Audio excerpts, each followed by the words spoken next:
ఎక్కడైనా ల్యాండ్ పై ఇన్వెస్ట్ చేయాలని అనుకుంటున్నారా? అయితే ఫ్యూచర్ సిటీలో ఇప్పుడే ల్యాండ్ పీస్ పెట్టుకోండి. పూర్తి వివరాలకు మాకు కాల్ చేయండి. Welcome to our channel. నేను రమా రావి.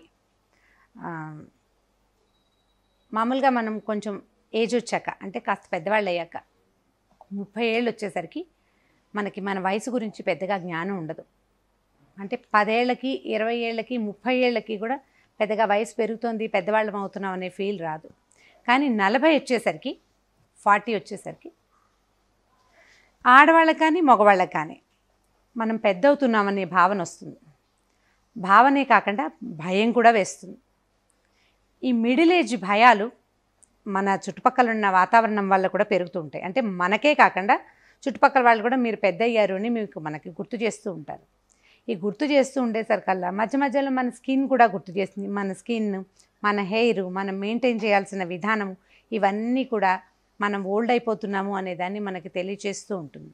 అయితే ఈ తెలియచేయటం వరకు బాగానే ఉందండి. దానివల్ల మనం బాధపడుతుంటే ఇబ్బంది వస్తుంది. బాధపడిన కొద్దికి తెలియచేయటం హెచ్చైపోతుంది. మనం ఫీల్ అయ్యామా, మన ఫీలింగ్స్ వల్ల ఇంకా కొంచెం ఏజింగ్ ఎఫెక్ట్ చుట్టుపక్కల వాళ్ళకి అర్థమవుతూ ఉంటుంది. మన మీద వయస్సు పడిపోతూ ఉంటుంది. పాత రోజుల్లో 50 వస్తే కానీ నడి వయసు అనేవాళ్ళు కాదు. అప్పటిదాకా పిల్లల్ని కానివాళ్ళు ఆడవాళ్ళు. మగవాళ్ళు అంటే సారీ టు సే పెళ్ళిళ్ళు చేసుకుంటూ ఉండేవాళ్ళు కూడా. 2వ పెళ్ళి, 3వ పెళ్ళి చేసుకునేవాళ్ళు. ఇప్పుడు అలాంటి పరిస్థితులు లేవు. 50 ఏళ్ళ దాకా పిల్లలు కానీ పరిస్థితి లేదు. ఇప్పుడు 30 కంటే 30కో 35కో 1 or 2 తోటి ఎండ్ అయిపోతున్నాం కదా. 50 వచ్చేసరికల్లా ఆడవాళ్ళకి మెనోపాజ్ వస్తుంది, మగవాళ్ళకి ఆండ్రోపాజ్ వస్తుందని కూడా చెప్పబడుతోంది. సో ఈ ఆండ్రోపాజ్ అండ్ మెనోపాజ్ని ఎట్లా బీట్ చేయాలి అంటే ఇప్పుడు చాలా ఉన్నాయండి వీటి మీద. మనం ఇంటర్నెట్ బ్రౌజ్ చేస్తే కొన్ని వందల వీడియోలు దీని మీద కనపడతాయి. అయితే ఇప్పుడు 100 ఉన్నాయి కదండి. మీరెందుకంటే నన్ను ఫాలో అయ్యే వాళ్ళకి నేను చెప్పదలుచుకున్నాను అన్నమాట. అయితే ఆడవాళ్ళకి ఈ సమస్య ఉందనుకుందాం. 40 తర్వాత మనం పెద్ద అవుతున్నామని మనకు అనిపిస్తుంటే చిన్న అవ్వడానికి ట్రై చేయండి. ఎలా చిన్న అవ్వాలి? ఎలా చిన్న అవ్వాలంటే ఏదైనా నేర్చుకోవాలి, ఏదైనా కొత్తగా చదువుకోవాలి. హెయిర్ స్టైలు, డ్రెస్సింగు మార్చి యంగ్గా ఉండటానికి ప్రయత్నం చేసే బదులు బుద్ధిలో యంగ్గా అవ్వడానికి ప్రయత్నం చేయాలి. అంటే మీరు యాక్టివ్గా ఉంటే యంగ్నెస్ ఆటోమేటిక్గా వస్తుంది. మీరు సడన్గా ఆల్ ఆఫ్ ఏ సడన్ పాపిడి మార్చేసి, హెయిర్ స్టైల్ మార్చేసి, షార్ట్ హెయిర్ స్టైల్ చేసుకుని మీ మేనగోడలో, మీ అన్నయ్య, మీ అక్కయ్య కూతురో వేసుకున్న లాంటి చిన్న సైజు డ్రెస్ వేసుకుంటే ఈవిడికి ఏం పోయే కాలం, సడన్గా ఇలాగ చిన్న బట్టలు వేసుకుంటుందని ఎక్కిరిస్తారు. పోనీ మొహం మీద ఎక్కిరించిపోతే వెనకాలంటారు. కానీ మీ బుద్ధిలో కనుక చురుకుతనం వచ్చిందనుకోండి, అది మన ముఖం మీద కనపడుతుంది. ఈవిడ రాను రాను యాక్టివ్గా అయిపోతుంది అనే మాటనే మనం తీసుకుంటాం. సో బుద్ధిని యాక్టివ్గా చేయాలంటే ఏదైనా కొత్త విషయాన్ని నేర్చుకోవటం మొదటిది. దానికి బోల్డ్ అనే అవకాశాలు మొత్తం దేశం అంతా, అంటే సిటీలోనే కాదు టౌన్స్లో కూడా దొరుకుతున్నాయి. తర్వాత చిన్నప్పుడు నేర్చుకుని వదిలేసినవి ఏవైనా ఒక విద్యలు ఉంటే మన దగ్గర, ఎంత చిన్నదైనా ఎంత పెద్దదైనా దాన్ని మళ్ళీ పెంపొందించుకునే ప్రయత్నం చేయండి. తర్వాత నా ఫేవరెట్ థింగ్ చెప్తున్నానండి, చక్కగా మంచి పుస్తకాలు చదవండి. పాతవి చిన్నప్పుడు చదివినవి, పాత కథలు, అంటే లేటెస్ట్ కథలు చదివితే అవి మనని కొంచెం తప్పుదోవ పట్టించే అవకాశం ఉంది. అంటే మన వయసుకి తగినవి ఉండవు కదా. మన చిన్నప్పటి కథలు చదువుకున్నాం అనుకోండి, అప్పుడు మనని అవి యాక్టివ్గా చేస్తాయి. కొత్త పుస్తకాలు చదవటం, అంటే పుస్తకాలు చదవండి అని అనగానే భగవద్గీత చదువుకోండి, భాగవతం చదువుకోండి అని సలహా నేను చెప్పట్లేదండి.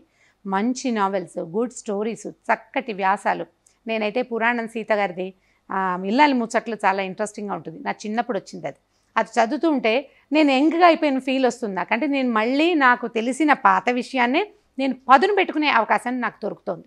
సో ఎవరైనా సరే ఇందులోంచి బయటపడాలి అంటే బాహ్యమైన ప్రయత్నాలు, అంటే ఫిజికల్ థింగ్స్ని మార్చుకునే ప్రయత్నం కాకుండా లోపలున్న మానసికమైన విషయాలని మార్చుకోవడానికి ప్రయత్నం చేయాలి. అయితే దీంట్లో భాగంగా మనం ఫిజికల్ స్ట్రెంగ్త్ని కూడా ఎలా పెంచుకోగలుగుతాం? సడన్గా ఒక పెద్ద ఎక్సర్సైజ్ ఏదో జిమ్ జాయిన్ అయిపోయామంటే ఆల్ ఆఫ్ ఎ సడన్ మనకేం రాదండి. దాంతో జిమ్ జాయిన్ అయితే ఏమవదు, 4 నెల రోజుల్లో సన్నబడ్డట్టు కనపడతాము. మానేసిన మరుక్షణం మళ్ళీ యథాతథంగా అదే లావు వచ్చేస్తుంది.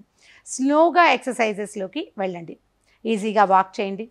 తేలికపాటి చిన్న చిన్న యోగాసనాలు, 7 minutes యోగా, 3 minutes యోగా, ఇలాంటివి ఇంటర్నెట్లో దొరుకుతున్నాయి. అలాంటి యోగాస్ లాంటివి ఏదైనా తీసుకోండి. దానివల్ల ఏమవుతుందంటే మనకి ఒక యాక్టివ్నెస్ వస్తుంది. నేను చేయగలుగుతున్నాననే నమ్మకం మనకి కలుగుతుంది. కొద్దిగా సన్నబడ్డమో, కొంచెం యంగ్ లుక్ రావటమో, 1 సంవత్సరం తగ్గినట్టున్నా చాలు, ఎవరో ఒకళ్ళు గుర్తిస్తారు, అరే మీరు సన్నగా అయ్యారండి అనగానే మనకు ఉత్సాహం వస్తుంది. ద్విగుణీకృతోత్సాహంతో బాగా సన్నబడిపోవటానికో చిన్నగా అయిపోవటానికో కాకుండా స్ట్రాంగ్గా అవటానికి ట్రై చేయండి. మిడిల్ ఏజ్ని వన్స్ బీట్ చేసాము అంటే నేను మిడిల్ ఏజ్లో ఉన్నాను లేదా ఓల్డ్ ఏజ్కి దగ్గరలో ఉన్నాను అనే భావనని కనుక బీట్ చేస్తే ఆ తర్వాత మీరు ఓల్డ్ ఏజ్లో కూడా ఎంగేజ్డ్ పీపుల్ ఎలా చేస్తున్నారో, యంగ్ ఏజ్లో ఉన్న అమ్మాయిలు ఎలా యాక్టివ్గా ఉండగలుగుతున్నారో లేదా అబ్బాయిలు ఎలా చురుగ్గా ఉండగలుగుతున్నారో అదే విధమైన యాక్టివ్నెస్ని మీరు కూడా పొందగలుగుతారు. అంటే లేటెస్ట్ థింగ్స్ నేర్చుకోవటం, ఫోన్లు ఆపరేట్ చేయటం, ట్యాబ్ని ఆపరేట్ చేయటం, ఇంటర్నెట్ని బ్రౌజ్ చేయటం, అలాంటివి ఏదైనా రాగానే పిల్లల దగ్గరికి వెళ్ళి ఇది ఎలా చేయాలరా అని అడగకుండా ఇది ఎలా చేయాలో నేర్పించమని అడిగితే 2 రోజులు నేర్పిస్తారు, 3వ రోజున మనకే వస్తుంది. డిపెండెన్సీ కూడా తగ్గించుకుంటే ఓల్డ్ ఏజ్ మనని ఇబ్బంది పెట్టదు. అంటే మిడిల్ ఏజ్ వాళ్ళకి తర్వాత ఉండేది అదే కదా. ఇప్పుడు దీనికి చెప్తారండి, మనం చూడండి సూర్యుడు ఎదురుగుండా నుంచుంటాం, ఉదయించిన సూర్యుడు ఎదురుగుండా నుంచున్నాం అనుకోండి, మన నీడ మన వెనకాల చిన్నగా మొదలై పొడుగ్గా పెరుగుతుంది కదా. మధ్యాహ్నం దాకా వెళ్ళాక అదే మన నీడ మన ముందుకు వచ్చి చిన్నదైపోవటం, అంత పొడుగాటి నీడ మెల్లిమెల్లిగా చిన్నదైపోతుంది. చివరికి మన నీడ మన కింద నుంచుంటుంది. ఇది ఎంత సహజమైన సంగతి, చాలా న్యాచురల్ థింగ్ కదా. పైగా ప్రతిరోజు జరిగేది ఇది, ఎప్పుడో సంవత్సరానికి ఓ రోజు ఎప్పుడో ఓసారి జరిగేది కాదు కదా. ఎవ్రీడే వచ్చే సూర్యుడు మన నీడని కొంత మటుకు పెంచుతాడు, తర్వాత తగ్గిస్తాడు. అంటే మనం చిన్నప్పుడు పుట్టినప్పటి నుంచి కొంత వయసు వచ్చే వరకు పెరుగుతూ ఉంటాం, అక్కడి నుంచి వెనక్కి తిరగటం మొదలు పెడతాం.